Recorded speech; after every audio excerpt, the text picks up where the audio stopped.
My name is Claudio Crăciun, and I'm on the behalf of the Faculty of Political Science from the National University of uh, Public Administration and Political Studies. We welcome you, the panelists, and also we welcome you, the participants. It is our great pleasure to actually host this second installment of a very important debate. We had one last year, and it was so interesting and insightful that actually, upon the request of our students, wanted to have it again, kind of to take stock of the new developments. And actually, we have here a panel of distinguished speakers. Some of them, most of them were in the panel last year. Some of them are joining now. And I think it's quite a unique challenge and unique opportunity to understand what is happening to Syria today. We in the political science department, we are interested in this subject, not only from the perspective of comparative politics, regimes, but also political change, violent political change. What we know what happened in Syria and how a pro-democratic attempt to oust the regime turned into a very long and bloody civil war. And also one of the second concern that we have is through the lens of migration.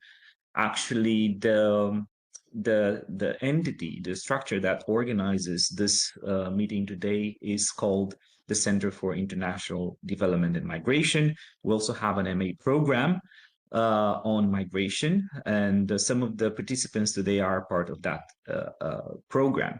And I think we have very interested students and always looking for opportunities to learn. So yes, if you think about us as an institution, please bear in mind that we also have interested students, and they could join internship programs or mobility programs, and they're really good. I have to say that, and we're very, very happy to have them. This meeting is recorded, and I hope you're fine with it, and can be used by the center for its activities. So. I will start by introducing briefly our panelists, but I kindly ask them to also tell us a bit more about them if they feel that it's relevant for the discussion today. And in terms of organization, we pretty much are settled with the organization of this panel. The main speaker, Mr. Omar Kadkoi, has roughly 15, 20 minutes, and then some commentaries of around 10 minutes. Our proposal would be to organize this without a break because we do have some teaching activities afterwards.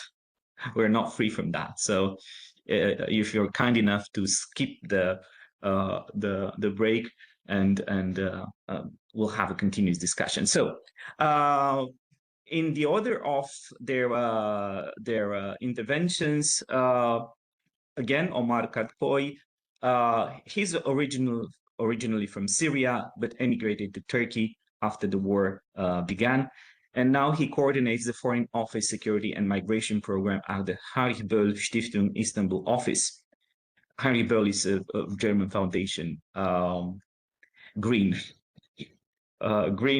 foundation, and you can see the imprint of their thinking on this very active. Actually, I know it's a very active foundation in Turkey, and they merit all the praises. And he will touch upon the current situation in Syria and focus on how the land is the territory is kind of consolidated right now, the regime, and also what's the place of the people in this new construction. Second, Mr. Bogdan Danila, who's Chief of Preparedness and Humanitarian Response Division at IOM, International Organization of Migration. And he has a lot of international experience of more than 20 years in emergency relief and post-crisis operations. And he joined IOM in 2004 already. And I have to mention that Mr. Danila is also our student in our MA. but given his extensive experience, sometimes we don't know who teaches who. I had the pleasure to be the instructor in one of the courses, and I enjoyed a lot his input. And he will reflect on the Syrian transition perspective with an overview of major developments since early 2025. Next, we have Virgül Demirtas, who's professor of international relations at the Department of Political Science and International Relations at Ufuk University of Ankara. And her studies are focused on Turkish foreign policy, migration in Turkish politics, local diplomacy, and gender in the academia. And the intervention will be focused on the new Syrian administration, internal, regional, and global dynamics. Then we move to Fawzia Rehecek. I got it right. She's the director of the Arab Cultural Center in Sibiu County in Romania. Fawzia is originally from Syria, from where she emigrated to Romania in 2016. Fawzia does a lot of important work in this cultural center in Sibiu. And she's gonna talk about Syria's power shift, the exclusion and repression of minorities in the post-Assad state. Then we move to Fatma Ilmaz, our colleague, who was and she still is PhD student in our university, and also a very, let's say, close person and true friend of our university, apart from her studies here. Her master's degree was in politics, gender, and minorities. And now she's doing a PhD on the situation of Muslim women in Europe between political morality and Islamic morals. And she's gonna focus on gender-specific issues in the Syrian crisis 1 year after Assad. And last but not least, we welcome Tuğba Bayar, lecturer in International Relations Department at Bilkent University, Ankara. She holds a PhD in International Relations from Otto Friedrich Universität in Bamberg, Germany. And her research centers on international regimes, international law, human rights, international cooperation, with a regional focus on the Middle East. And she's going to highlight the spheres of influence in the region, highlighting the Turkey's and Iran's interest in the post-Assad Syria. So, as you can see, a very solid and experienced panel, and we can only thank you that you took the time to be here with us and talk to our students about such an important issue today. So, without further ado, Omar, if you're ready to start.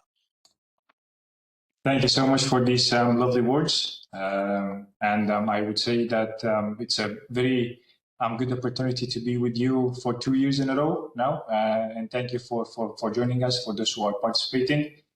And without further ado, there's a lot to cover about what happened in 1 year in Syria. But I will just touch on the general situation, as you mentioned in your introduction. And I would say that today we meet at a moment when Syria's transition has entered a new phase, I would say, a phase in which the central question is not about who governs Syria anymore, but it's about how Syria is being reassembled and at what political, social, and human cost. And my argument for the evening is very simple, actually. Syria's transitional government has been more successful and effective, I would say, at extending control than at constructing an inclusive political community. And in short, we are witnessing the consolidation of territory without the people.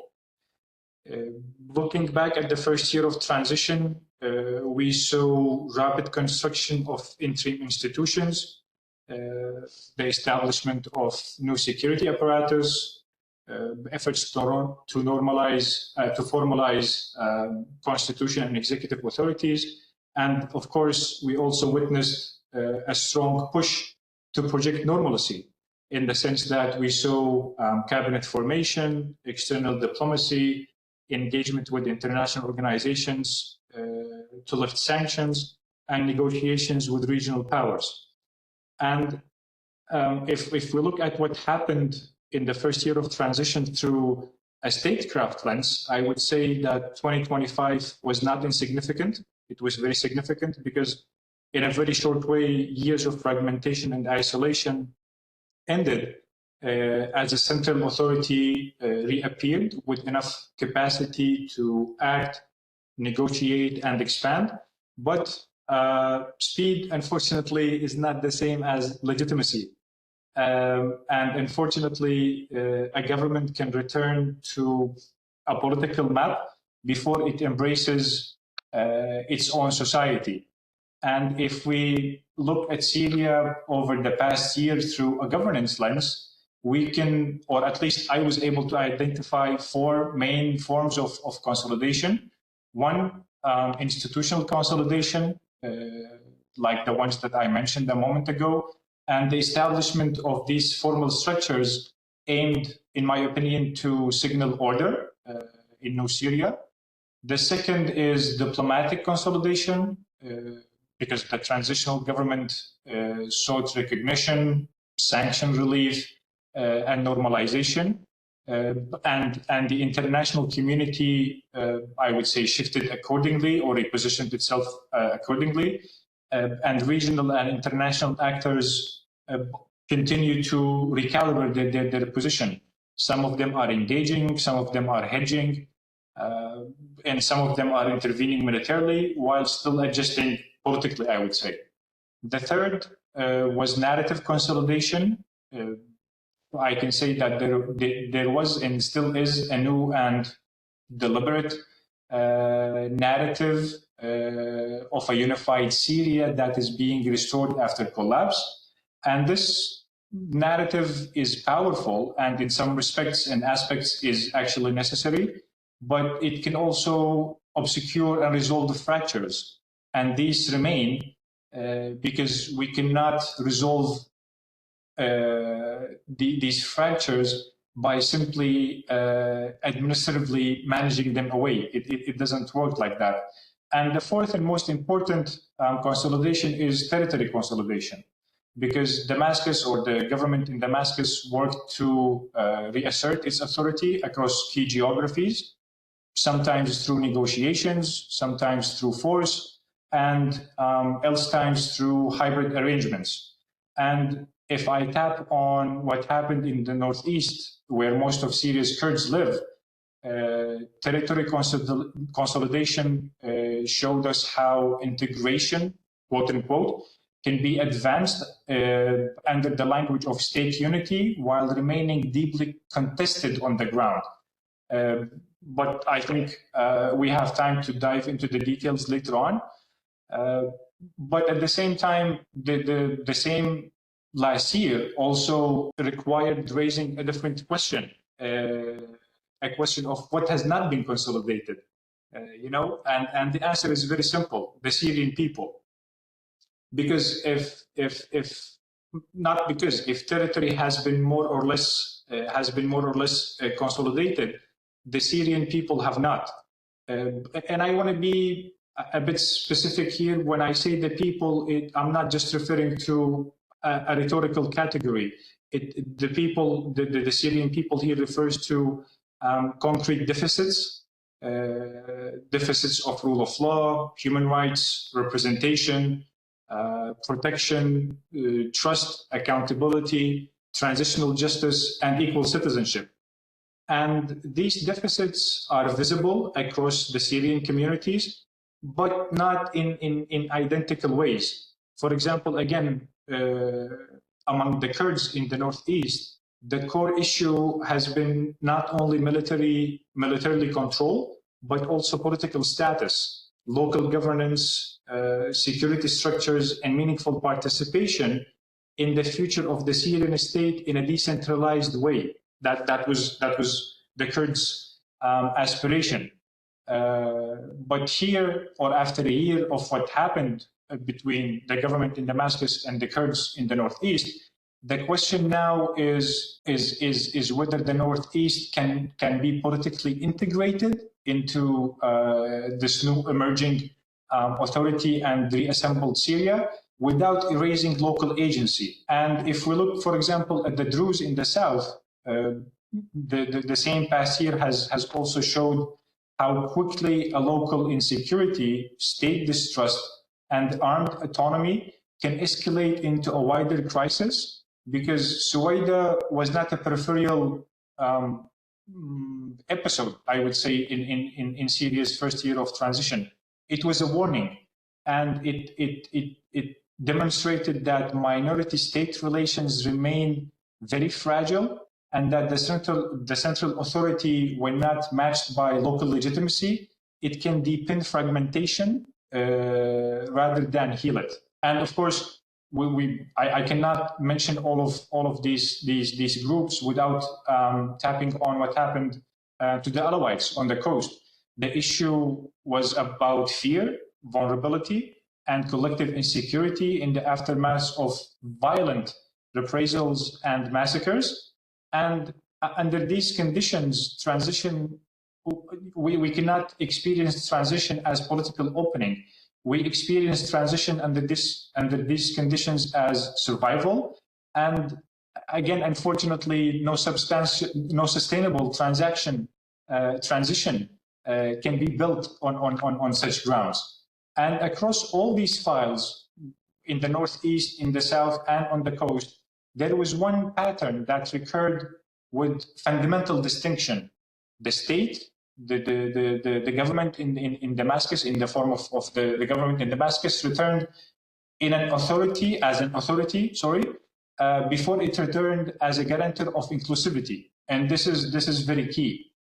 And I also here, I want to dwell into the danger as well associated with the, let me say, map first transition, because there is temptation, particularly among external actors, to treat territorial consolidation as the primary indicator of progress. And we can see particularly this in the statements of Tom Barak over the past year.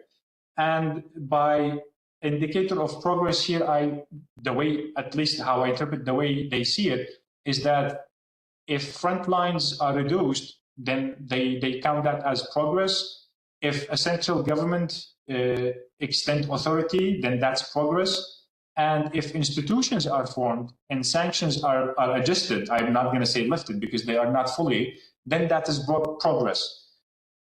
And I cannot deny the fact that there is truth to such temptation, but it's incomplete, because a map first to transition can produce illusion, an illusion of stability, while embedding future conflict. Because when territory is consolidated without its people, then what is going to fill the gap? Many things. One of them, coercion. Coercion could fill the gap. Patronage could fill the gap. Fear could fill the gap. External sponsorship could fill the gap. And eventually, insurgency could fill the gap. And we are already seeing elements of this, of these elements filling this gap, because we are still witnessing fragile ceasefires. We are seeing a renewed jihadist activity, actually, and communities do not trust neither the center or the government in Damascus nor each other. So this together, all of this together, this is not actually a post-conflict order, unfortunately, in my opinion. This is, so far, is a re-layered conflict order.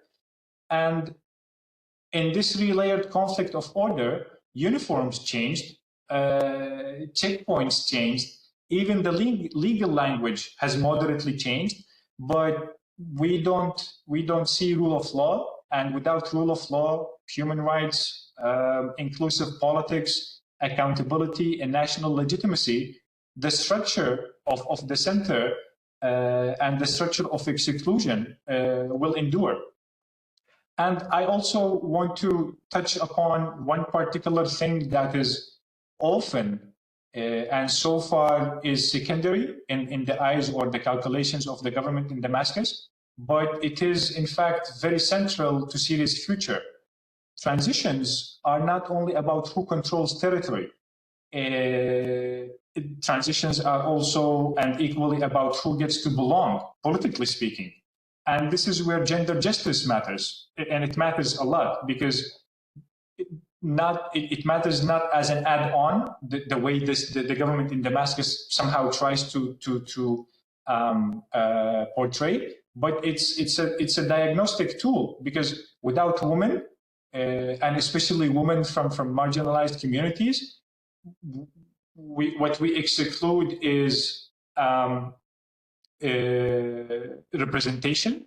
We lose local mediation channels, and we lose social legitimacy, and we lose credibility, most importantly, for any claim that this is a new Syria in the making.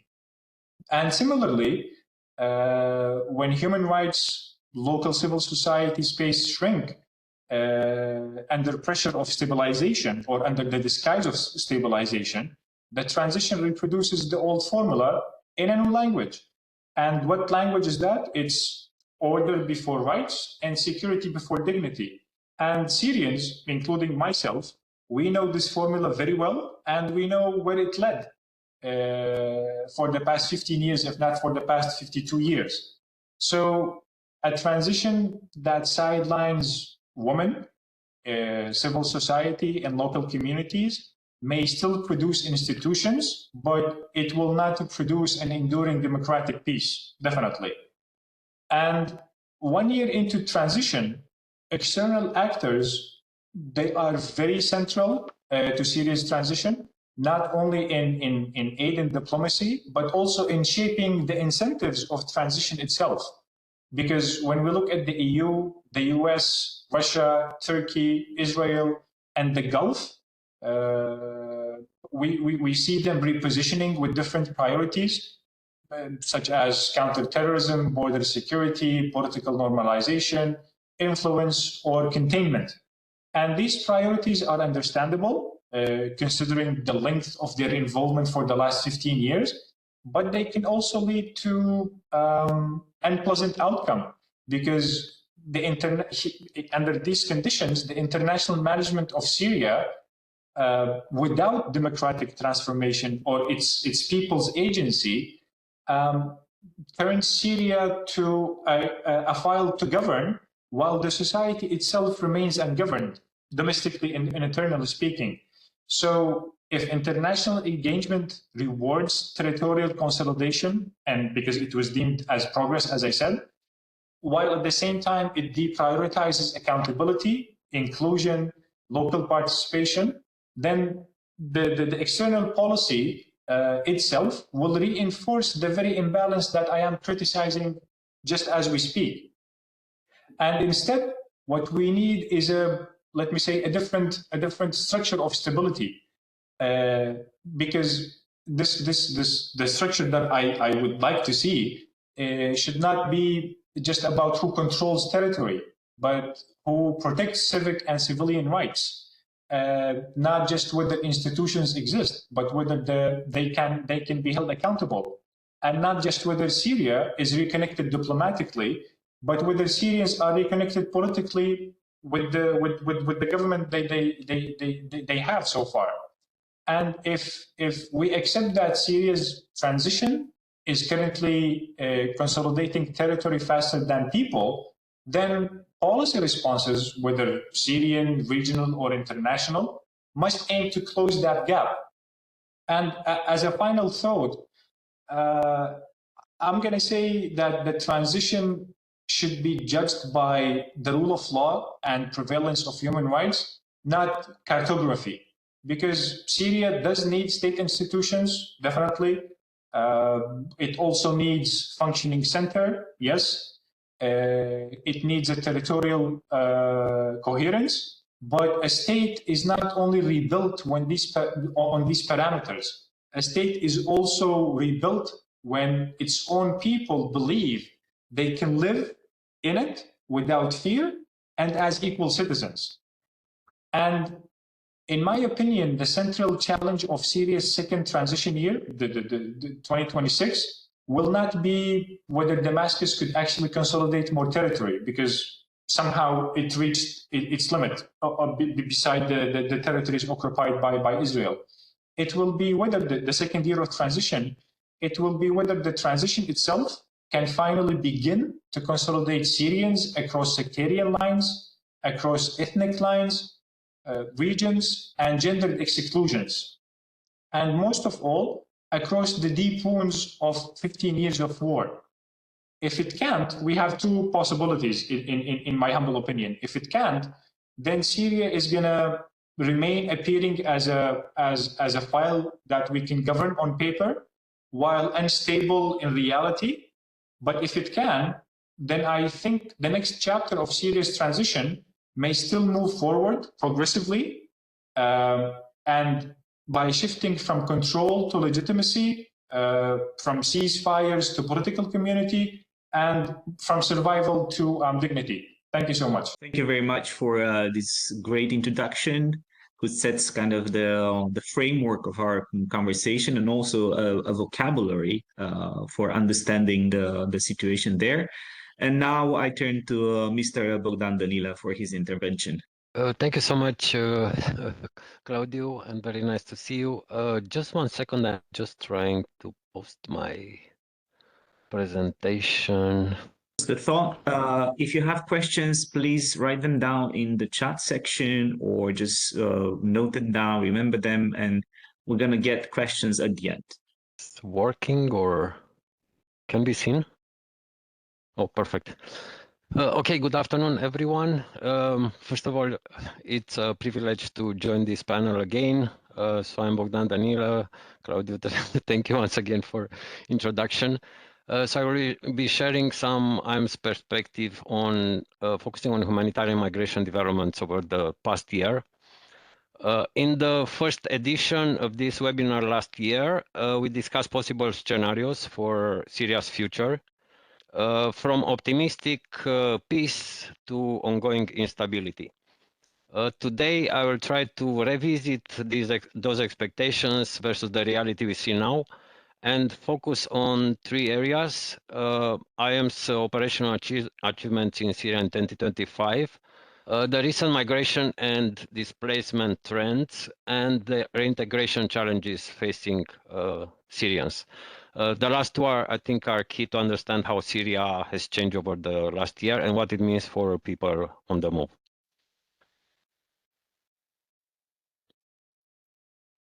So 1 year ago, our panel discussed Syria's future at the moment of both celebration and uncertainty.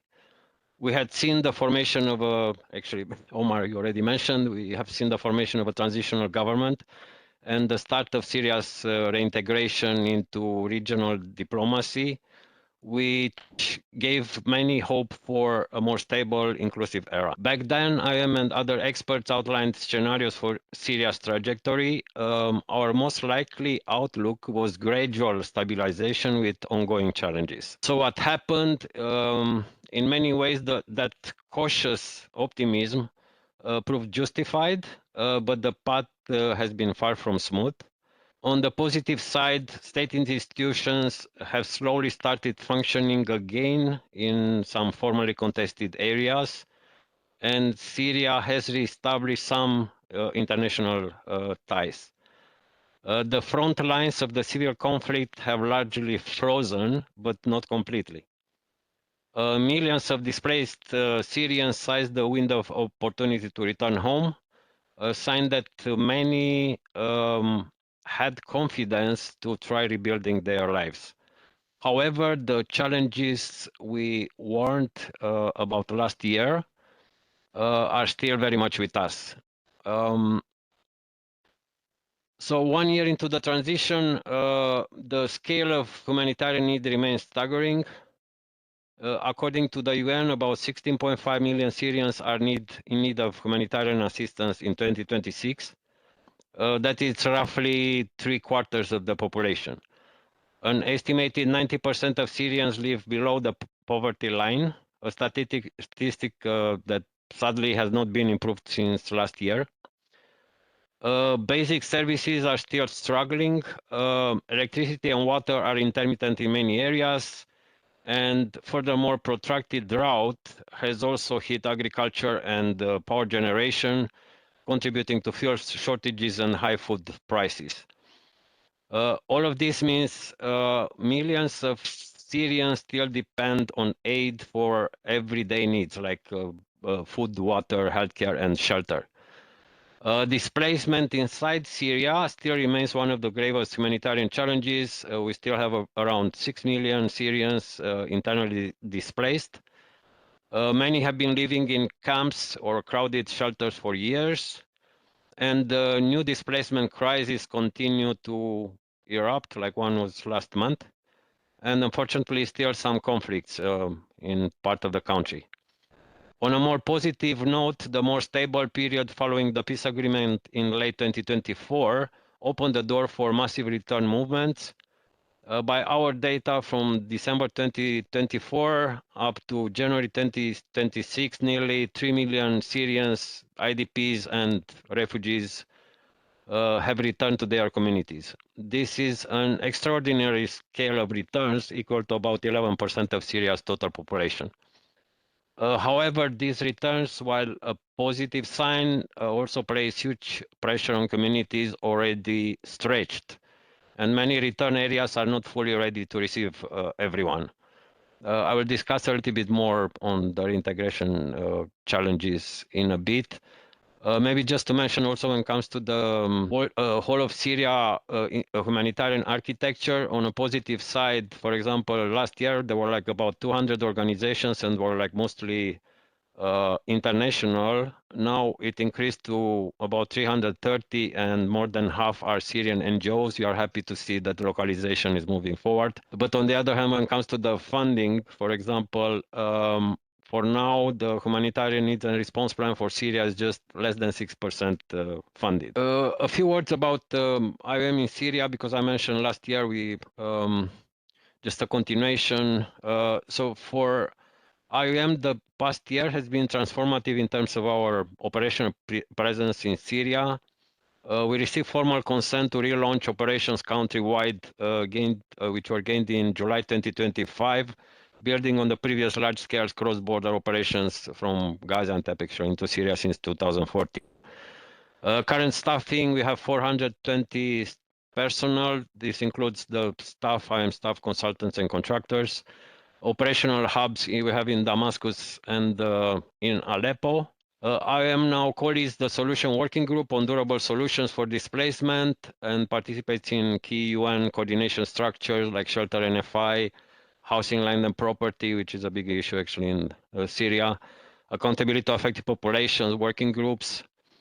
And finally, a really major milestone for us was the reactivation of our displacement tracking metrics. I'm going to call it short DTM. In early 2025, this system systematically collects data on where people are displaced, where they are returning, on what conditions they face. And in a transitional context, the timely data is vital and have become a primary evidence base for humanitarian planning, but also for government strategies. When it comes to the strategy, our internal strategy is focusing on humanitarian development peace nexus. We have humanitarian programming such as shelter, non-food items, cash, camp coordination, camp management, wash protection. Also recovery work, community stabilization is really important, livelihoods, access to services, transitional justice that was also mentioned by Omar, including housing, land and property. Migration management, capacity building in border management, returns, diaspora engagement. And again, we would like to highlight again, all this, it's important to be underpinned by data for ensuring evidence-based initiatives. A few achievements, and yeah, they've been quite a difficult working in environment in a complex post-conflict setting. In Northwest, for example, we provided shelter repair materials, household supplies, cash, legal assistance, mental health support to almost 500,000 of conflict-affected people. In the south, we reached some displaced families with core relief item kits. To prevent disease and hardship in displacement camps, we delivered emergency war services to over 170,000 IDPs across 100 camps in Syria. We also distributed winter clothes, blankets, heating, fuel, 60,000 hygiene kits, and multi-purpose cash, again, for more than 3,100 vulnerable households. With DTM back in operation, now we publish 10 monthly mobility tracking reports, 3 rounds of the communities of return index, and I'm going to go more into deep into that, and 14 flash reports on sudden displacement. We also initiated a return intention survey to understand what refugees and IDPs need in order to come home safely. We also started trainings for border officials on immigration and border management practices, and completed a diaspora mapping of highly skilled Syrians living abroad, I think in 2 countries, I think it was Germany and Netherlands. Since early 2025, we have facilitated voluntary return for over 4,300 Syrian refugees. This includes some actual evacuations from Libya and from Sudan. And we also established a virtual counseling platform and hotline to support returnees. These are just some key examples. If the students, they would like to get the presentation, I just included links to the various sources. Now, when it comes to the internal displacement, the displacement landscape in Syria over the last year has been dynamic. On the slide is the change in the number of IDPs over 1 year and the main push and pull factors. The top factors influencing movements include push factors relating to the poor economic situation, security, of course, but also limited access to services, and pull factors to locations of new displacement relate to availability of shelter, better access to livelihoods, and employment opportunities. So in January, seen in the graph, we are estimated over about 6 million still IDPs in the country. When it comes to the returnees, actually the highest number of returnees was recorded in January 2025.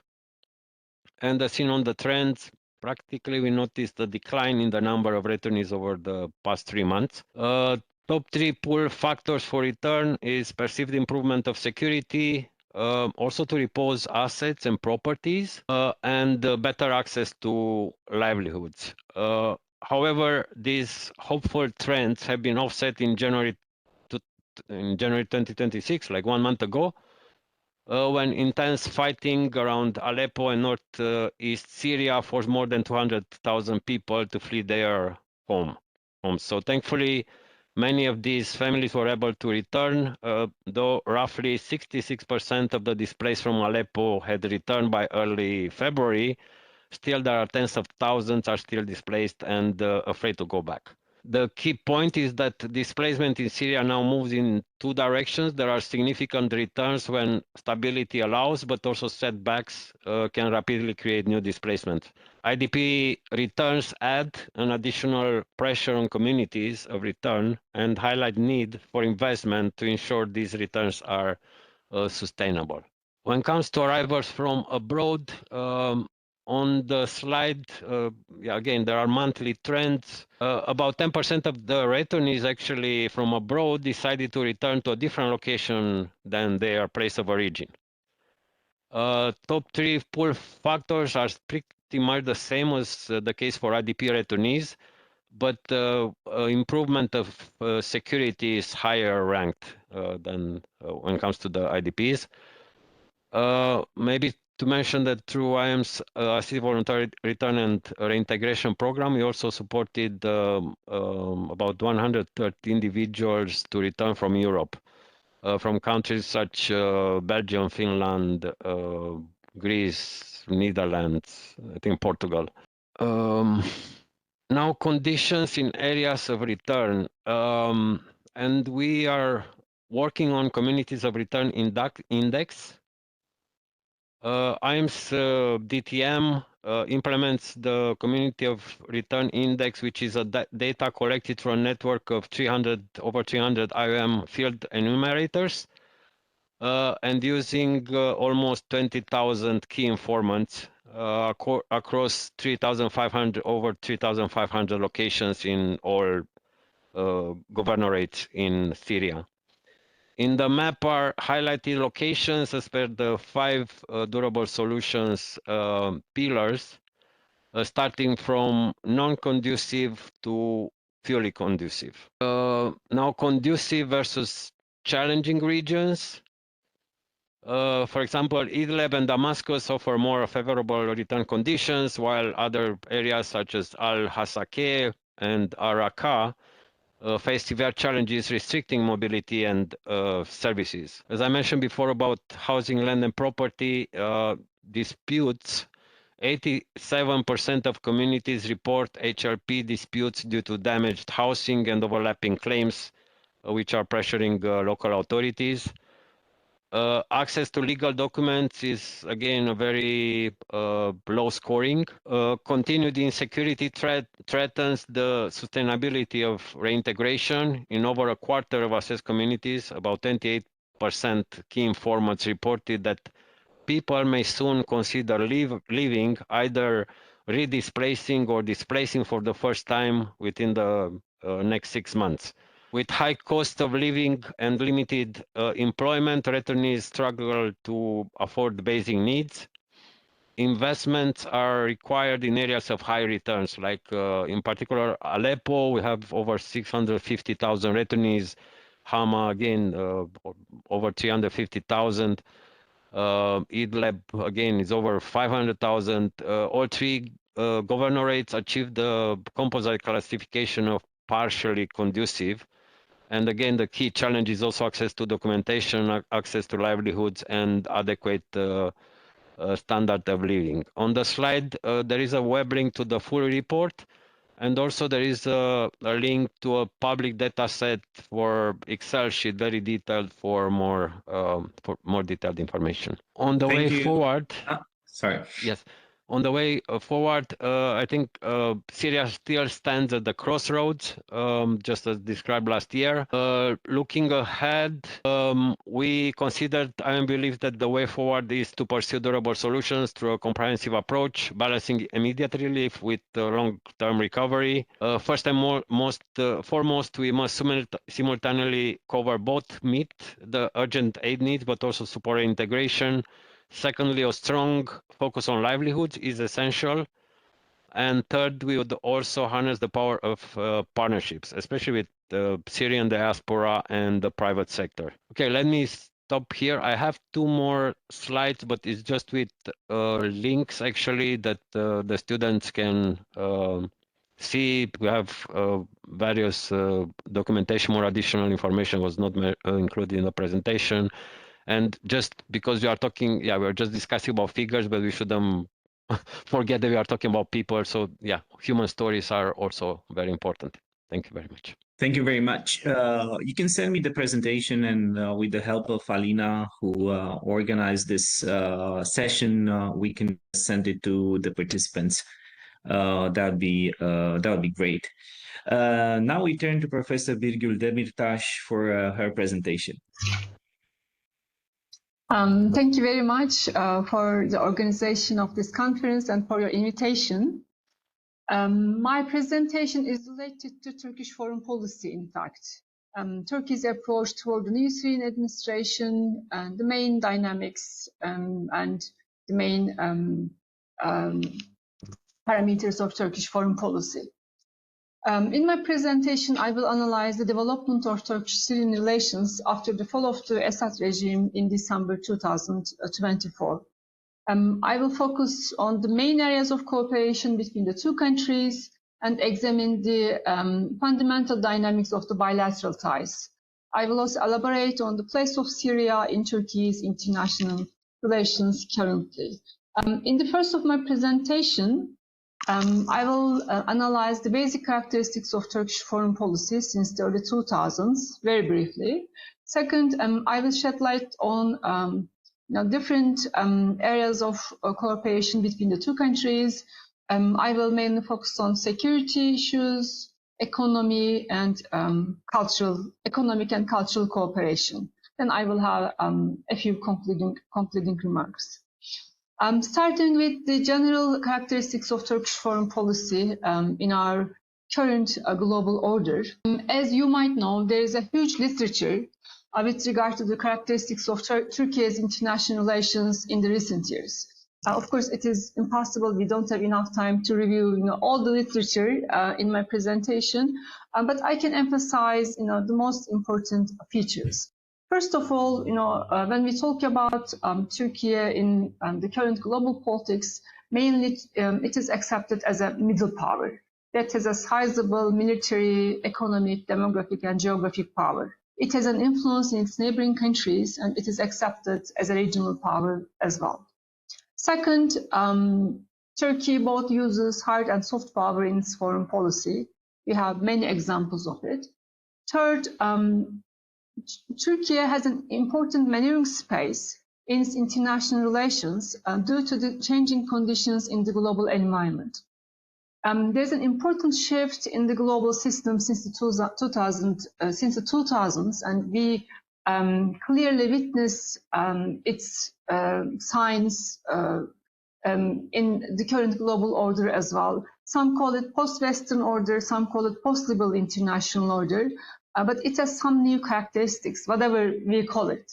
And one of the most important features of the new global politics is that China, especially, but in general, BRICS countries have an increasing share in the global economy.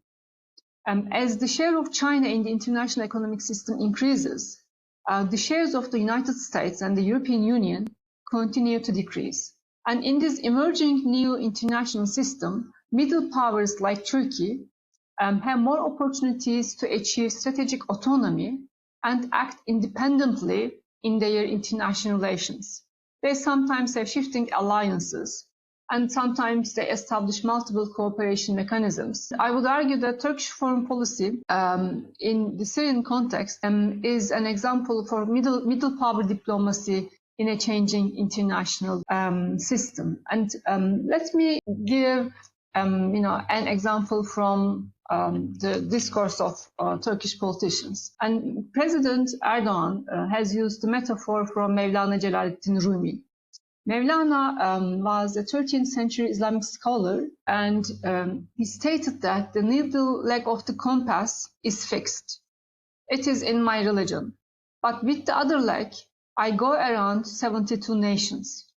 And Turkish president expressed his view that as the AK Party administration, they will set the fixed end of the compass to the interests of Turkey, as in Mevlana's metaphor of the compass, and then they will encompass the whole world with the other end. And Turkish president further stated that we will approach the issues with a 360-degree perspective and evaluate the developments with the widest possible perspective. While strengthening our relations with the East, we will look for ways to advance our deep-rooted cooperation with the West. In fact, this discourse refers to the fact that Turkey tries to formulate an autonomous foreign policy without any fixed alliances or partnerships. The current shifting global order and the Justice and Development Party's construction of a new foreign policy identity provide the ways for its implementation. And in the recent years, Turkish decision makers increasingly emphasize their view that there are changing dynamics in the global order and the uncertainties in the international system are rising, stating that there are conflicts and disputes in the world, as well as increasing political and economic rivalry among countries. They think that Turkey should be strong, in quotation marks, on the field and at the table. These kind of discourses show us that Turkish decision makers acknowledge the changes in the international system as well as the accompanied increasing uncertainties. Under these circumstances, they assume Turkey should have a multidimensional and very flexible foreign policy and achieve partnerships with different countries from the West and from the East. After this short review of Turkish foreign policy, now I would like to examine the main areas of cooperation between Turkey and Syria since the fall of the Assad regime. Let me start with the issue of security. As you already know, Turkey and Syria are neighboring countries. And the longest border of Turkey is with Syria. It is more than 900 kilometers. And because of the geographical characteristics of the border area, from time to time there have been some security problems since the establishment of the nation states in Turkey and Syria in the first half of the 20th century. The border security issue is not something new. There were some problems in the past as well, but of course it has become a greater problem after the civil war in Syria started. The civil war in Syria led to complicated security problems for Turkey.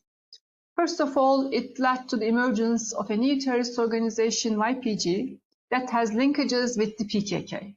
And the power vacuum in the north of Syria, because of the civil war, created big concern in Turkey. And Turkish decision makers have been very concerned about the future of northern Syria. Second, during the fighting between the Syrian army and the opposition groups, many bombs fell on the neighboring Turkish territories as well, especially to border provinces like Kilis, and killing Turkish people as well. And it also created great concern in Turkey. The war was within Syria, but it was directly felt in Turkey as well. Because of these security problems stemming from the civil war, in the new era in Syria under the leadership of al-Shara, the basic priority of Turkish decision makers is security cooperation. It is important to note that just 4 days after the new regime came to power, the head of Turkish intelligence organization went to Damascus and had a meeting with the new leader of Syria. And then in August 2025, a military cooperation agreement was signed between the defense ministries of both countries. In the agreement, it was stated that both countries would cooperate with regard to training of the Syrian army, experience sharing, information sharing, and providing military equipment and weapons systems. And this agreement is a turning point in the defense cooperation between both countries. In addition, as the Syrian army started an offensive against YPG in the recent weeks, Turkish leaders stated that they are ready to help the Syrian government whenever Turkish assistance is needed. This shows us that Ankara is ready to help the Syrian government to protect its territorial integrity. And in fact, this protection of territorial integrity of Syria is of utmost importance for Ankara. Any kind of separatist movement in the north of Syria is considered as a threat against Turkey. Because of that reason, Turkey has carried out 4 military operations in the northern part of Syria since 2016. And Turkey still has military deployment in North Syria, and how and when Turkey will withdraw its soldiers from the region is still unknown. There is no clear exit strategy at the moment in Ankara. And the second important issue in Turkish-Syrian relations is voluntary return of Syrian refugees. About 3 million Syrian people came to Turkey during the Syrian war. As a result of that, Turkey became, the country with the biggest number of the refugees all over the world. In the first years, these refugees were welcomed by the Turkish government and people. At that time, they were considered as guests who came to Turkey temporarily. It was expected that as the war in Syria would end in a short period of time, that was the hope at that time, and then they would go back to their own homeland. However, that was not the case, and the civil war lasted for more than 13 years, and refugees did have to stay in the host countries, including in Turkey. But the increasing political and economic problems in Turkey, accompanied by the establishment of a far-right anti-immigration political party in the country, led to increase of anti-immigration feelings in the Turkish public. And one of our colleagues, Professor Murat Erdoğan, carries out a survey within Turkey. It is called Syrian Barometer. It's an annual survey conducted with Turkish and Syrian people. And here in this barometer, we can see, how the anti-immigration attitude in Turkish society has unfortunately increased. Especially during the election campaigns in the recent years, we have witnessed this increase in anti-immigration discourse among Turkish political parties, ranging from right-oriented or left-oriented political parties. Even the mainstream political parties, unfortunately, apply this anti-immigration discourse from time to time. Because of this rise of anti-immigration attitude within the Turkish society, Turkish government launched a voluntary return program for Syrian people as soon as Assad regime was overthrown. So far in the last 14 months, according to the official statistics of Turkey, more than 500,000 Syrian people returned to their homeland. And the Turkish government thinks that it needs to cooperate with the new Syrian regime to coordinate the voluntary return of the Syrian refugees. And the third important issue is the economic cooperation between the two countries. As the Justice and Development Party came to power in 2002, there were some articles saying that Turkey has become a trading state. Turkey has been using the economic diplomacy in an increasing way. And one of the pillars of Turkey's policy towards Syria is, in fact, economy. The economic cooperation has been the backbone of the bilateral relationship between Turkey and Syria. Before the civil war, in fact, there was a good and very lively economic relationship between the two countries. However, that was obstructed by the civil war. It is also important to note that just 1.5 months after the new regime came to power in Syria, Turkish Airlines resumed its flights from Istanbul to Damascus. This was an important sign that relations were hopefully being normalized. And in April 2025, Turkish Minister of Trade visited Syria. It is also important to note that the trade between Turkey and Syria increased 70% in 2025. This is an important achievement with regard to bilateral economic relations. I also would like to emphasize the importance of Turkish development aid to Syria. As soon as there was this change of government in Syria, Turkish Cooperation and Coordination Agency, TİKA, has established an office in Damascus. I think it is, one of the first international agencies, having a branch in Damascus, after the regime change. And they started looking for cooperation opportunities with the Syrian government.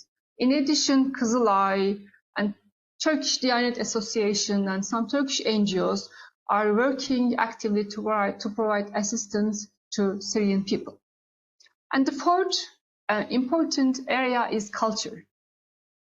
Currently, there are 2 Yunus Emre Turkish cultural centers in Syria, offering Turkish language courses to Syrian people, like British Council, Goethe Institute for Germany, or Cervantes for the Spanish courses.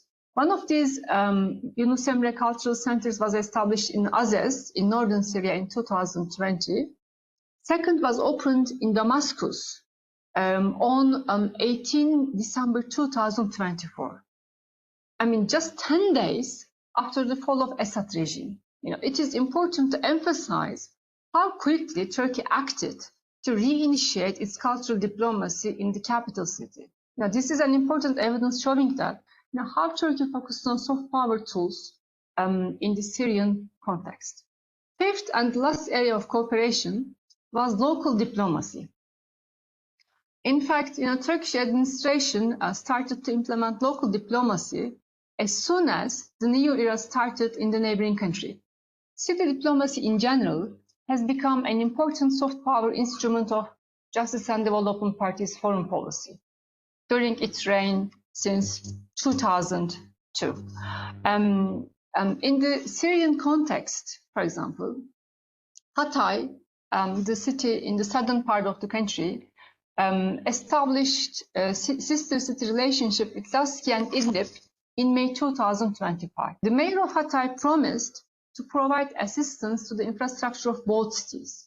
It was hoped that Hatay would carry out joint projects with both cities. In addition, Gaziantep, another big city in South Turkey, has renewed its partnership with Aleppo in 2025, and it plans to have a sister relationship with Damascus as well. As these relationships at the local level increases, there is the hope that Turkish municipalities as well, in addition to the central government of Turkey, would help their Syrian partner cities prepare and develop their infrastructure, and this would in turn facilitate voluntary return of Syrian refugees in Turkey to their home country. As a conclusion, I would argue that Turkey is implementing middle power diplomacy in Syria, benefiting from the current shifting global system.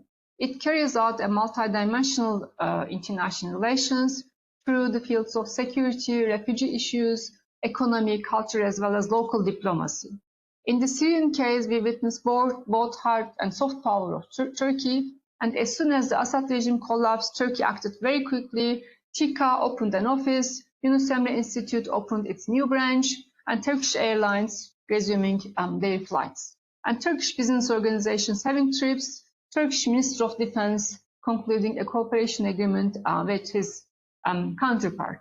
From the security sector to local diplomacy, I would say Turkey implements a proactive foreign policy in Syria.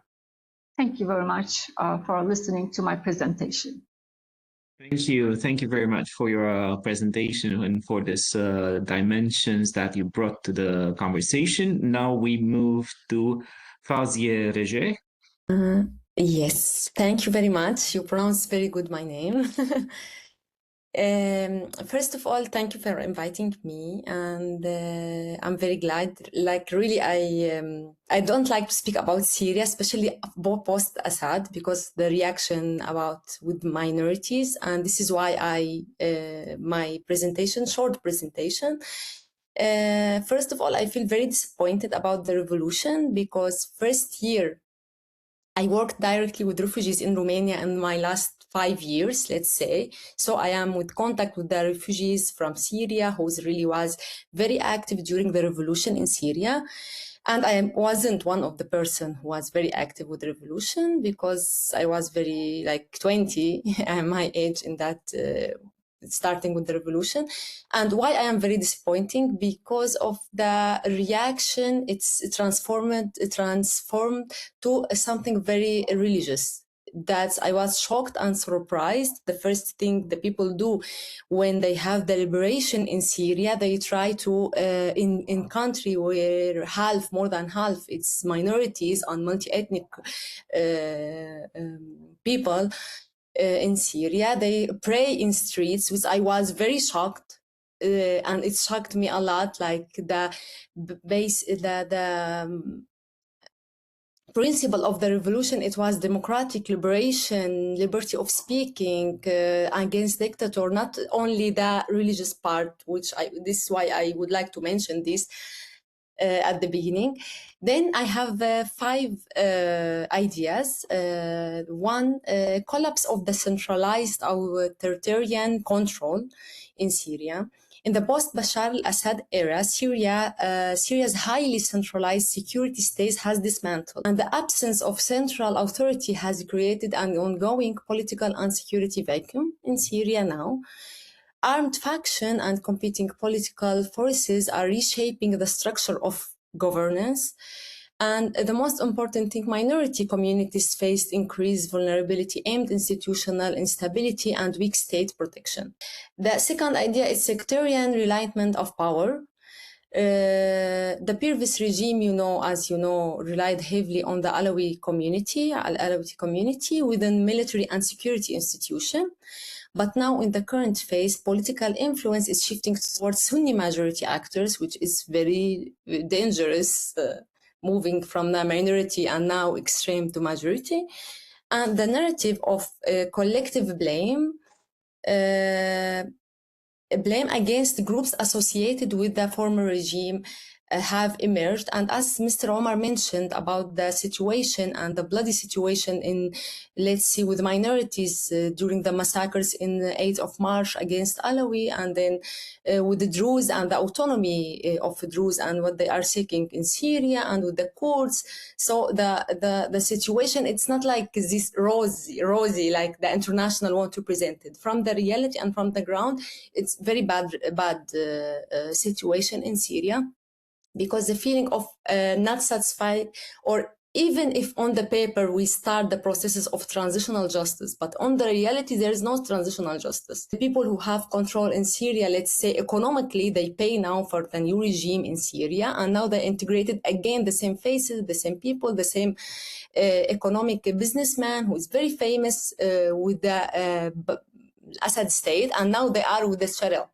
So let's say this economically, and with the leaders who was their influence from the army in Syria with the Assad state, now they are, no one know anything about them, no transitional justice. Okay, they catch some very few soldiers and post like stories on the internet, on the Facebook. But the people have this frustration with no transitional justice in Syria and no accountability, and the bloods of people who died on the revolution and millions of people, it's like in vain, without any accountability, nothing. And 1 minute, sorry, yes. And these dynamics risk depending sectarian division rather than fostering national reconciliation with the sectarian realignment of power, and the fragility of ethnic and religious minorities. And as I mentioned, that's what also Mr. Omar mentions, with the Kurds, with the Druze, only Christian, they didn't. But now the mentality of Syria, it's not mentality of the regime of a government. It's mentality of a group who come under former groups, very fractured former group, like how should I say, Hayat Tahrir al-Sham or ISIS, and they gather without any experience to control and to have the power in Syria. So it's mentality of groups and a band more than a government who know exactly what is doing. We know exactly, like, okay, normalize the international with them, but on reality, on the ground, there is no experience with anything. And the mentality is only to revenge against the people who associated with the former regime. But the current challenging, also including with the fragility and ethnic and religious minorities, is reduced security guarantees and political marginalization and the threats to a local autonomy arrangements, which I know from direct way, also from my, let's see, city. I am from Latakia. Like half of people from Latakia, like let's say Alawites, they want autonomy, which is very dangerous for Syria.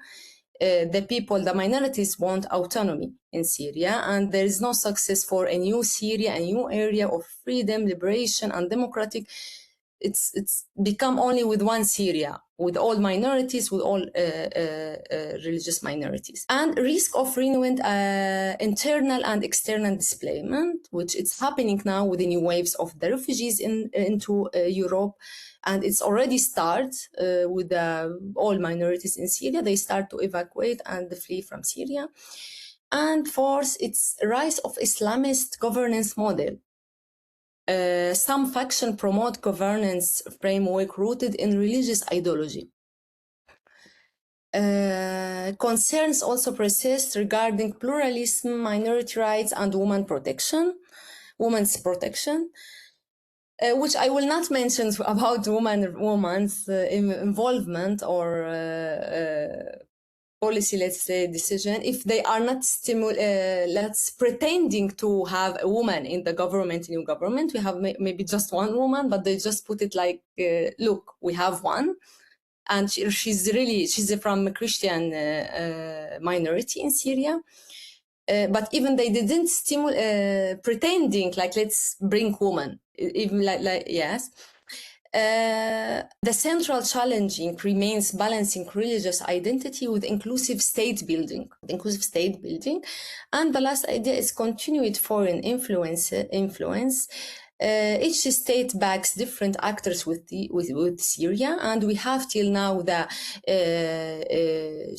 remains shaped by external powers, including Iran, Turkey, and Russia, and the United States. Till now, we have this discussion with the external and proxy dynamics complicate reconstruction and political consolidation. And stability efforts may be prioritized over transitional justice and minority protections. I prefer, like, this is I mentioned the main idea. I didn't enter very deep, just mentioned the main idea. But the situation in Syria, if we are talking from people there, it's very bad. First, like moving the revolution from a revolution for everyone to a revolution, very religious and Islamic revolution, which is very dangerous in that area and without any control in that area. And now they have the power in Syria. And they are very normalized and legitimized from all the international discussion, like everyone clapping for the new Jolani. Let's say this is Abu Muhammad Jolani, his name. So we can't build a new mentality of a new state with people with the groups, with everybody and everyone, and every nation know their history and the autonomy with the minorities in Syria.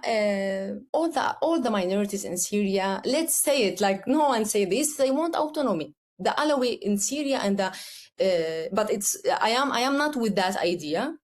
Even I am from minority in Syria, because we can't build a Syria for 100 years, let's say, if we come with this mentality with autonomy.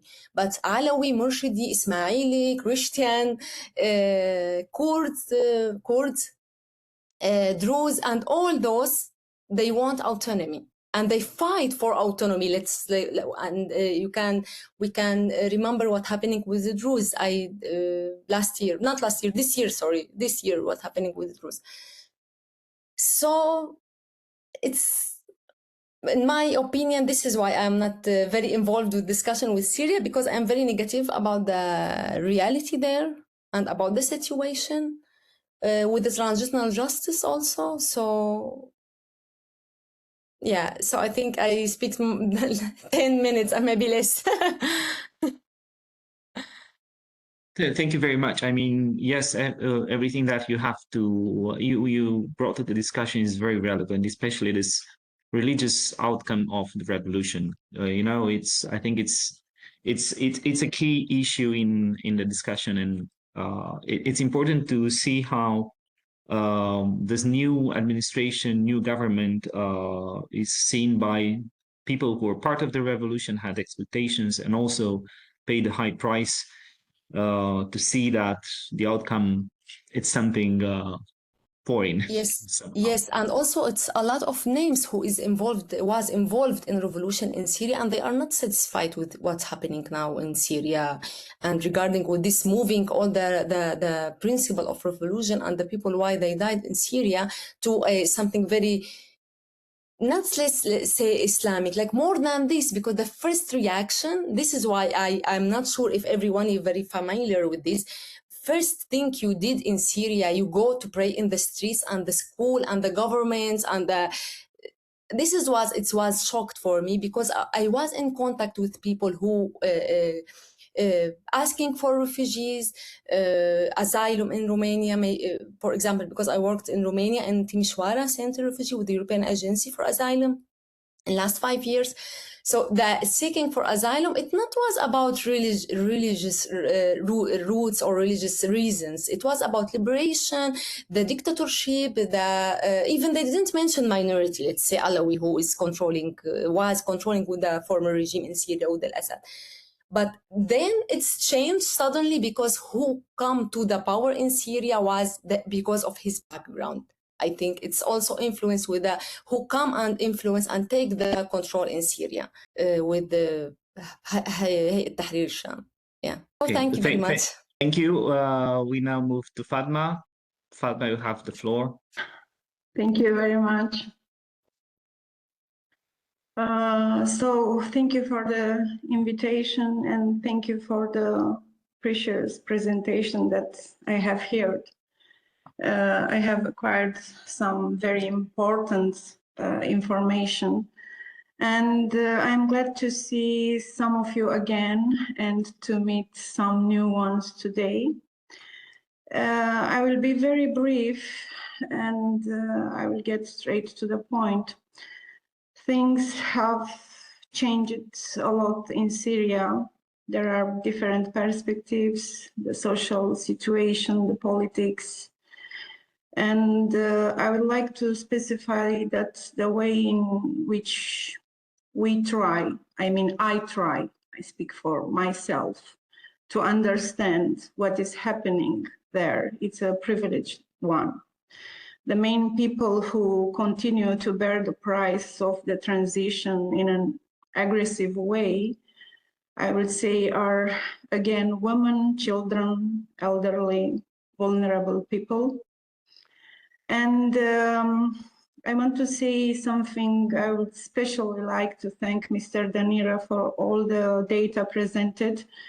And I want to also express my solidarity with all the international organizations that, regardless of the severity of the attacks that they are under these days, continue their mission with professionalism. Your presentations covered important areas I don't want to repeat. So I will speak very briefly from a gender perspective about the situation of women in Syria. I don't want to talk about my work with Syrian refugee women in Romania. This is my position, same like last time, because I don't want to reduce their painful experiences to this elitist, I may say, analysis or numbers. Every time when we talk about the situation of women, the discussions goes into an emotional zone, I can say. And what I want to say today is that not security process, no peace can be sustainable if women are treated as second-class citizens. And this is not a slogan. This should be a principle present in all and policies of the states. Last year, I spoke about how the discourse of security normalizes war, about how strategic language centered on states, borders, balances of power produce these dangerous abstractions. The state becomes the subject of security, while people become collateral effects. And this is from a feminist perspective. I argued that women and children are often placed in conflict analysis with the generic category of victims. And also last year I said that every victim has a name and a life history. And today I add that every woman in Syria also possesses a form of agency, even under conditions of extreme constraint. The issue is not only how women suffer in the time of the war, but how they are excluded from defining peace. A peace built without taking seriously women's experiences, labor, and voices is not a durable peace. It is merely a temporary suspension of violence in which inequality continues to operate, let's say, in silence. Fauzia, she spoke a lot about the President Ahmed Shara. I don't want to speak very much about this, but what I want to say is that I don't want to forget who is it, Ahmed al-Shara, formerly associated with jihadi groups, and I don't want to speak about his past, but marks at both symbolic and political levels an explicit reconfiguration of the relationship between power and religion. This is what we have today in Syria, and this is very, very dangerous for the situation of women. Why? Unlike the previous Assad regime, which formally invoked secularism, the new leadership anchors its legitimacy in conservative Islamic references. I say conservative Islamic references, but for me, as a, let's say, political scientist, it's fundamentalism and nothing else. The public presence of his wife wearing the hijab functions is not, the problem is not hijab, beyond personal choice as a normative, this is a normative signal. The visibility of a model of femininity associated with religious respectability and traditional roles. And this, from a gender perspective, these symbols are not neutral. They contribute to shaping a moral order in which women's rights are mediated through conservative or fundamentalist religious interpretations, and where the autonomous space of feminist claims risk being narrowed. From a feminist and from a gender standpoint, we are witnessing a shift from individual citizenship toward communally mediated citizenship, in which women are defined primarily through their roles as a wives, as a mothers, and guardians of collective morality. And this reconfiguration operates not only at the legal level, but also at institutional and, let's say, symbolic levels, influencing access to education, the labor market, the judicial system, and not at least political representation. From a human security and gender analysis perspective, the main problems that facing women in Syria today, let's say that maybe from a feminist point of view, the first can be gender-based violence, but I will underline the first to be extreme poverty and economic insecurity, limited access to formal employment and labor market discrimination, of course, gender-based violence. And this, for me, it's very, I can say, a very not important, but I am aware about this conservative reconfiguration of the legal framework governing personal status, because conservative religious interpretations may restrict rights related to divorce, custody, legal autonomy. And from all the data that we have, also from different association, foundation, NGO, increase in early marriages in context of poverty and insecurity. Family resorts to early marriage as a mechanism of economic protection. So I can say that instrumentalization of religious and moral identity, this is for me the big problem. This consolidation of conservative discourses may redefine women's social roles in ways that prioritize conformity and collective morality over individual autonomy. Thank you very much. Thank you very much, Fatma, for bringing this perspective to our discussion. And last but not least, Professor Tujba Bayar. And then we're going to move to a session of questions and answers. Well, good evening. Today I wanted to talk about the civil war and post-Assad from perspective of Turkish and Iranian influence areas. I'm going to keep it as compact as possible in order to see our time frame.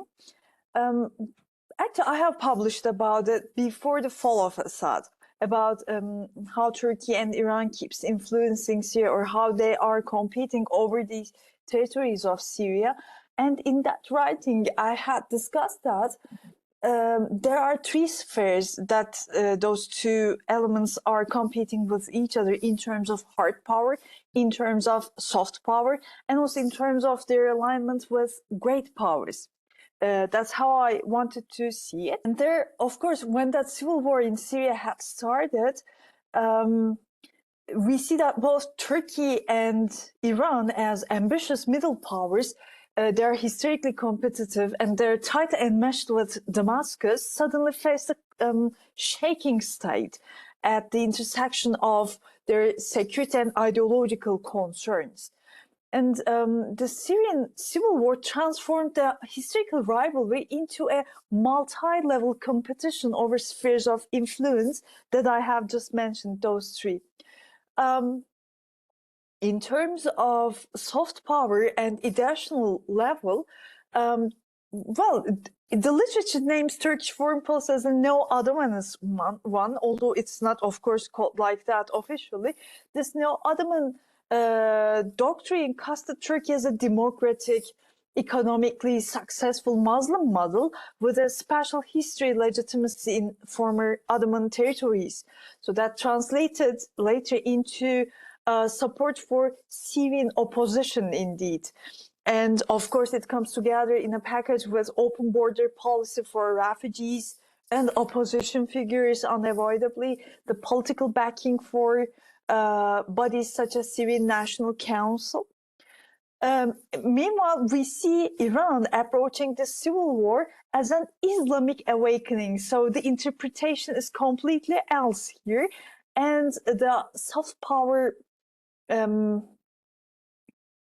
spreading of Iran can be seen as the Shia crescent way.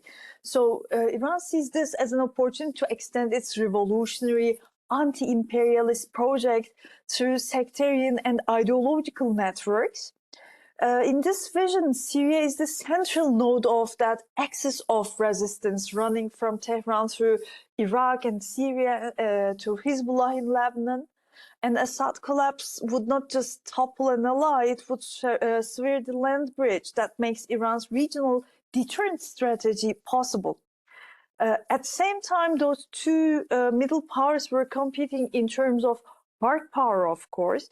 So we see that Turkey launching operations, Birgül Hocam has just counted them. I should perhaps go through them so quickly, like Euphrat Shield, Olive Branch, and Peace Spring operations to contain ISIS or prevention consolidation of a PKK or YPG, PYD Kurdish corridor to create a Turkish-controlled and Turkish-protected zones along the border.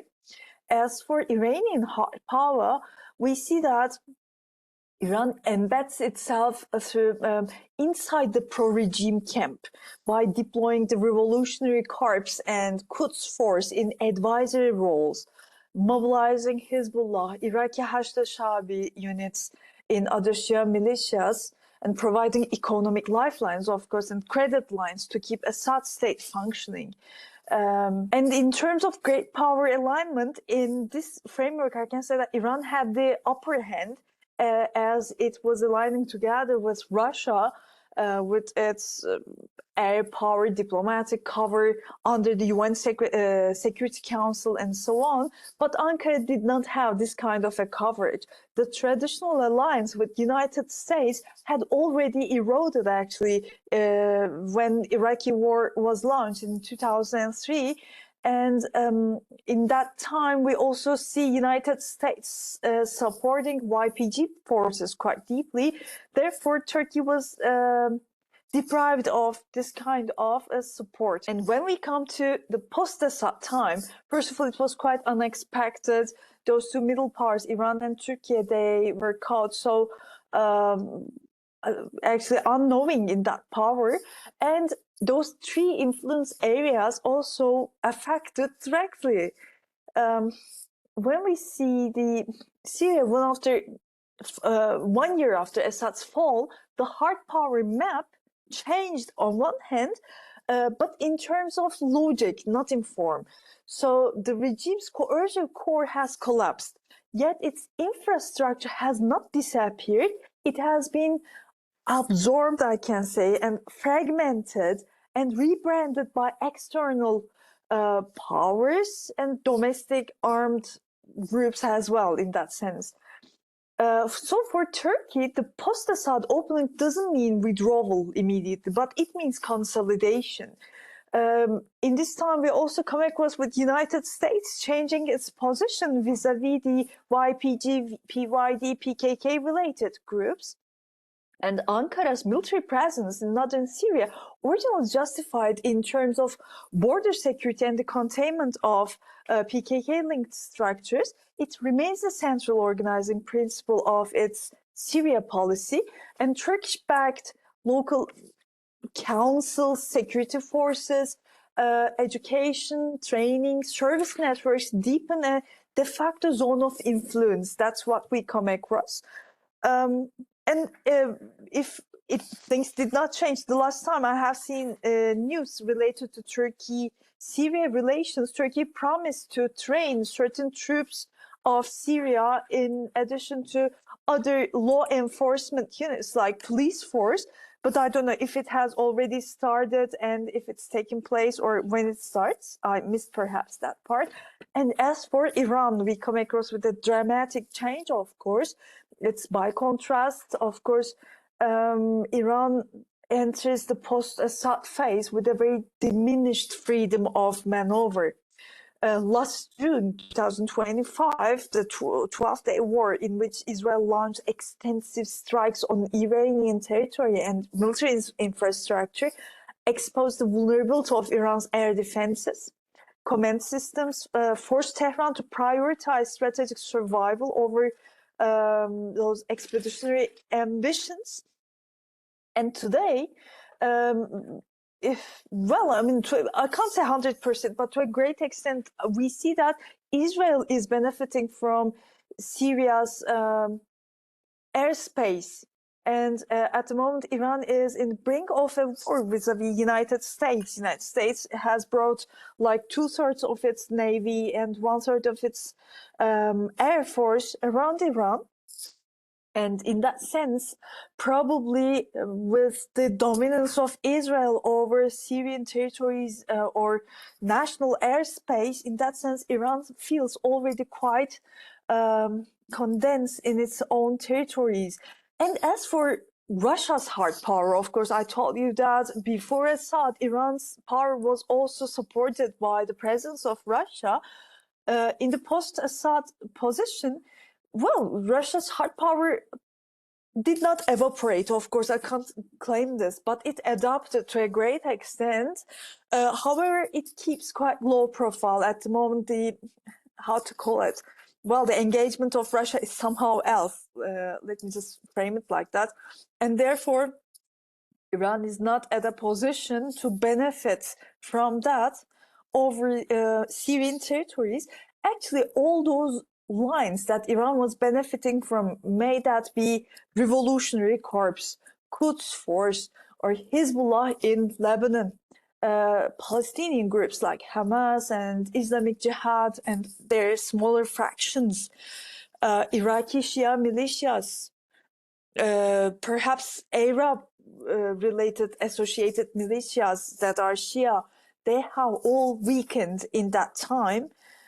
Among them, only perhaps Yemeni Houthis have been the one that has kept its power, but it's again not in a position to strengthen Iran's influence over Syria. I don't want to talk so long. Actually, you said that there are also courses. I can stop here and I can answer questions if they should come up. Thanks a lot for your patience and time. Thank you very much. Thank you for all the presentations, very different but complementary somehow, with a host of perspectives. Now I turn to the participants if they have questions to be addressed to the panelists.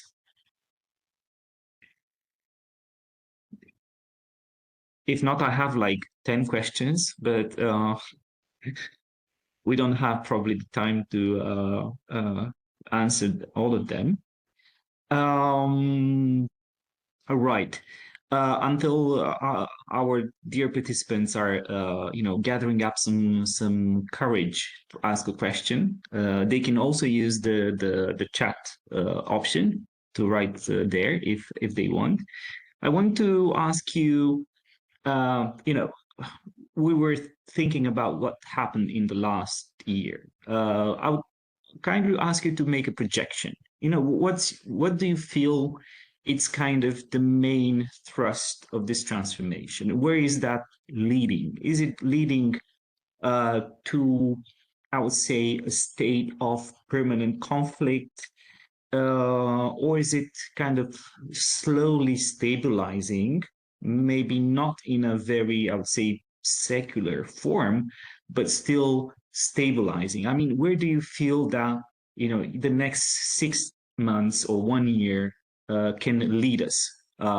So we can take the same order if you want of the interventions. So what's your feeling about the next 6 months to 12 months? Where is Syria heading? We can start in the same order of the interventions if you want. Okay. Beyond identity politics, which is gonna be there for some time, I would say, the name of the game is stability. Definitely, because I'm not sure how much Damascus has authorship over this, but a very key actor in the Syrian file is not even Ankara; it's Washington. And in following up what Tom Barak has been talking about for the last year, one could infer clearly that they want a stable Syria, and they are not interested in doing so with having their troops remain in Syria, because they are withdrawing their troops. Maybe as Professor Toba said, everybody is redirecting now attention toward Iran, but the presence of American troops in Syria is so small that they would not make such a difference in this preparation. But Barak has been emphasizing on American economic involvement and development involvement to stabilize Syria. So if Americans are investing this much, and I think they would likely do so in close dialogue with Ankara particularly, but also the Gulf as well. Saudis are very present on the investment scene in Syria. They will see to introduce stability through economic development. Identity politics are there, and they will remain there, but they will somehow try to overshadow them with economic stability. And I will start just here. Thank you. Bogdan?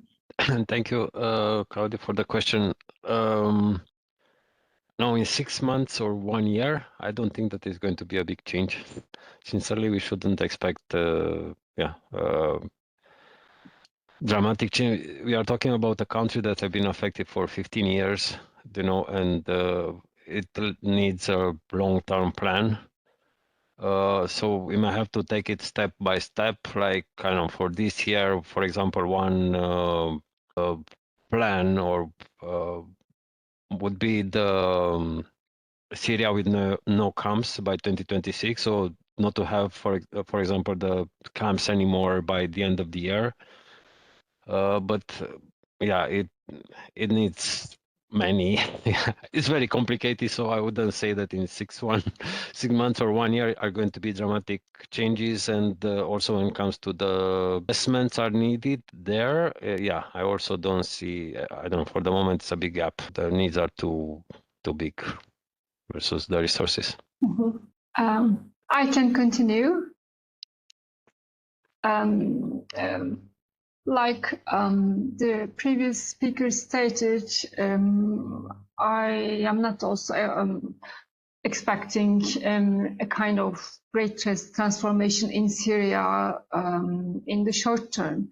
I think the current administration will continue to re-establish the state authority, and that would be their priority. And all the external actors, including Turkey, it seems that would try to assist the current Syrian government, in this re-establishment of the state authority. We also should remember that when we look at the, history of Syria, before the civil war, there was no democracy in Syria. Therefore, it seems that we need more time, maybe more international encouragement, so that we can have a more comprehensive transformation in Syria, so that we can have gender equality, so that we can have more, kind of inclusive, identity formation. Yes, I can see from the perspective of minorities, I think it's if they have the access for the weapons, like the access to give them, I'm speaking about the minorities, they will take it. They will go and organize themselves as groups against this is what I see from the inside and what they are saying, actually, but no one will recognize this loudly. This is what I'm like, let's say for 2 years or maybe 1 year, if they have chances to organize minorities as a group, minorities as selves, Christian or Alawites or Druze or even Kurds, they will do this, and it will be very fractured Syria if they still with this mentality. Like we are the regime or the state, the Sharia, with their group and others. If they still continue to talking with this language and narrative, it will be problems inside, and maybe international, it will be very happy with this because Israel, the story, all with Israel, it's very satisfying story there in area, and Syria especially. So I think we are going not in very positive story. Thank you. Thank you. I don't have actually an answer, but I have a question also. Building on what Professor Birgül Demirtaş has said, I do not believe there will be major transformations in the near future. But I do think we can speak of real danger of religious fundamentalism. For women, it represents the greatest risk. And I'm concerned about my own preoccupation with religious fundamentalism. So my question for everybody is, can we interpret the return of religion to the Syrian public sphere as a process of, let's say, political re-Islamization with potential for regional diffusion, or it is rather a contextual strategy of internal stabilization without real capacity for ideological export? Right. That adds to the essential questions that we all face. I would kindly ask Professor Bayer to answer the question on the future, Of and course. then maybe she can reflect also on maybe the kind of what's the future of this spiritualization of life in Syria, and of course the others. Of course, they're more than welcome to answer that question.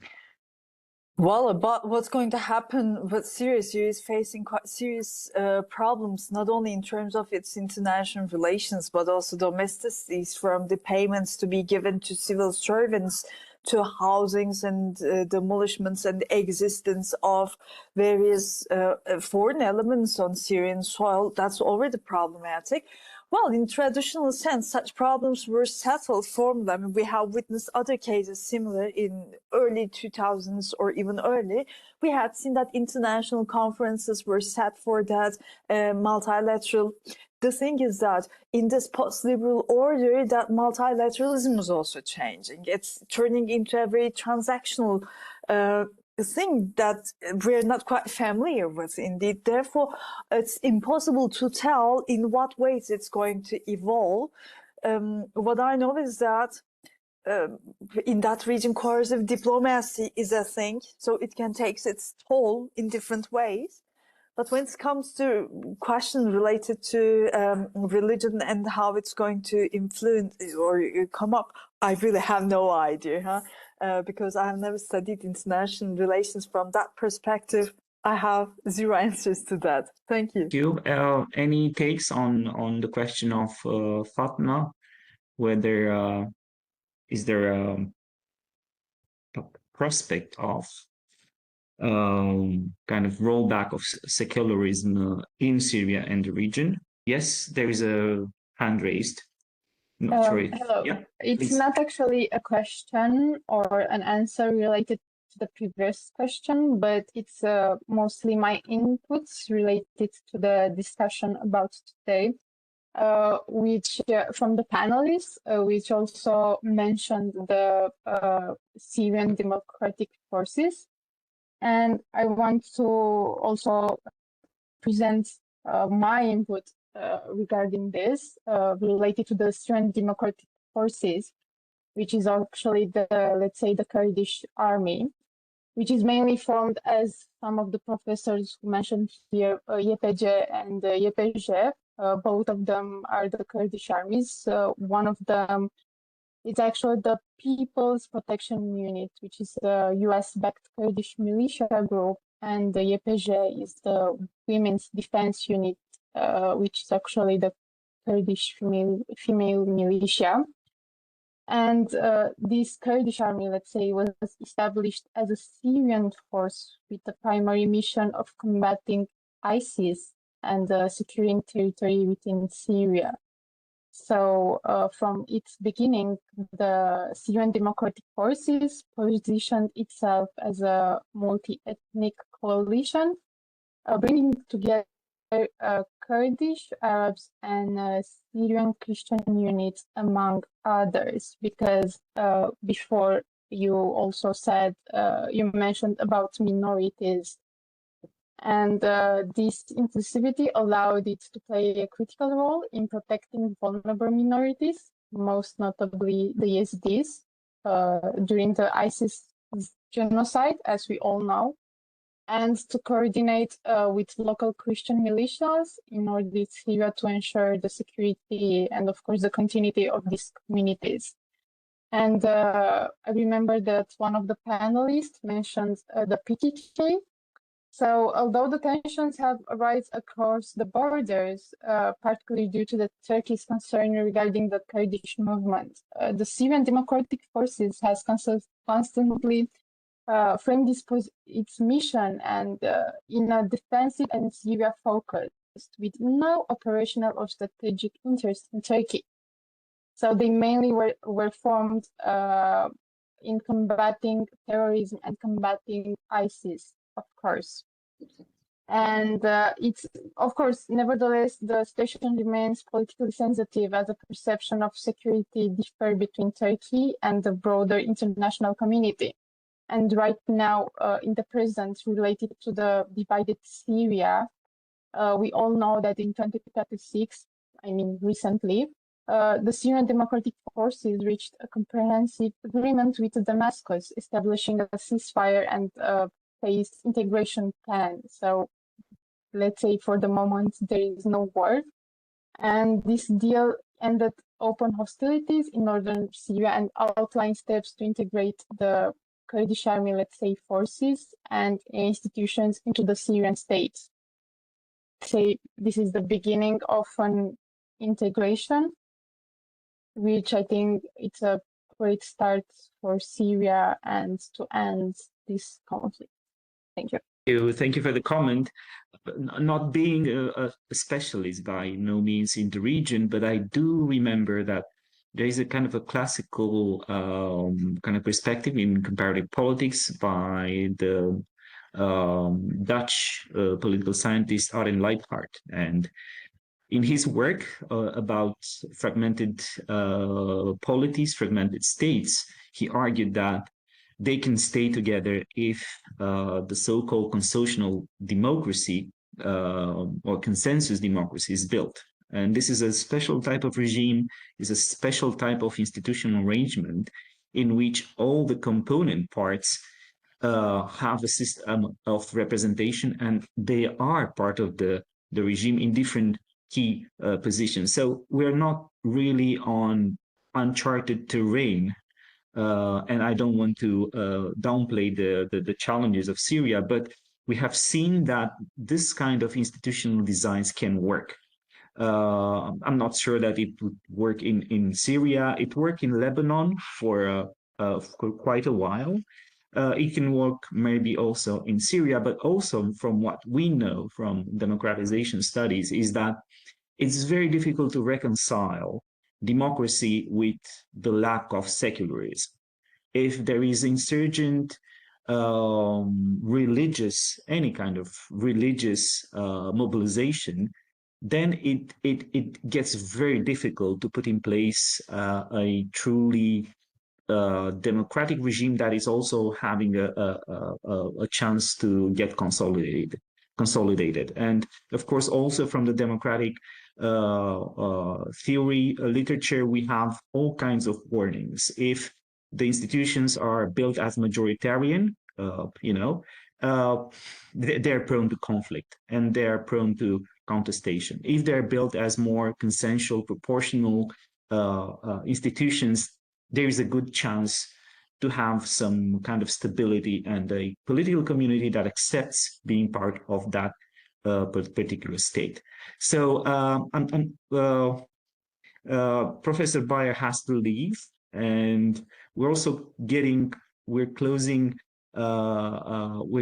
close to the end. And I want to thank Alina Teodorescu for organizing this meeting and for all the work, and those who are part of the Center for the International Development and Migration. And I thank you, the panelists, for taking your time and contributing to the conversation. I think it was a very good, high level. Maybe it's too far out, but maybe we can meet in 1 year's time or 2 years' time to actually, I hope, share some good news about how is Syria doing. And of course, thank you for the participants who are here today with us.